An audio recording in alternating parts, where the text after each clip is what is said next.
Merci beaucoup, merci de votre accueil. Je pense qu'on peut tout de suite parler de la Cour européenne des droits de l'homme. Est-ce que la justice, finalement, elle est relative aux États ou elle est plus universelle? Nous nous basons sur les circonstances spécifiques du pays en question et laissons à l'État la possibilité de choisir manière dont il souhaite protéger les droits. Par exemple, l'État doit respecter la liberté religieuse, mais il peut le faire compte tenu des circonstances particulières des traditions religieuses dans son pays. Maintenant que la Russie n'est plus membre de ces organisations, que deviennent toutes ces affaires qui sont pendantes contre la Russie? Notre Cour a décidé qu'il demeure compétente pour traiter les requêtes dirigées contre la Fédération de Russie jusqu'au 16 septembre 2022. Pour la société civile russe, la reconnaissance de la violation des droits humains est toujours importante. Il y a une cour pour les individus et la cour pour les États. Il s'agit de maintenir l'ordre public européen. On parle de monde slave. Est-ce que c'est une expression qui est bien pertinente à utiliser?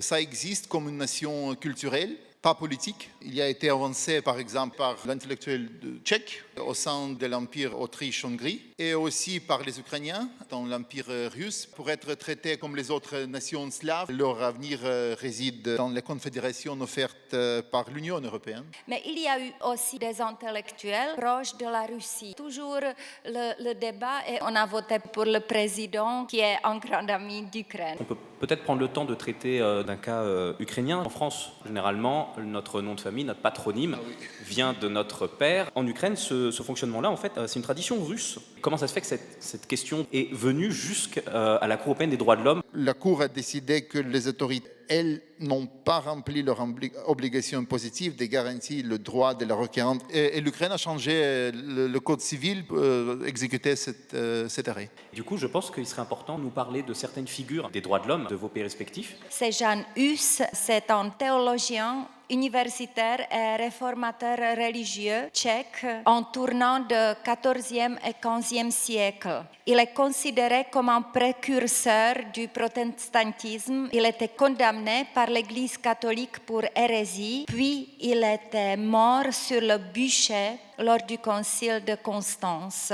Des femmes tchèques dont je vais parler m'ont inspirée personnellement. Il faut dire que j'ai vécu la moitié de ma vie sous le régime non démocratique de la Tchécoslovaquie. Anna Shabatová, pendant le régime communiste, elle était une dissidente qui a passé de nombreux mois en prison et était porte-parole de la charte 77, le groupe créé par Václav Havel. Mais dans la Wikipédia française, on ne trouve que son mari Petr Uhl. C'est aussi le destin typique d'une femme tchèque. Merci beaucoup.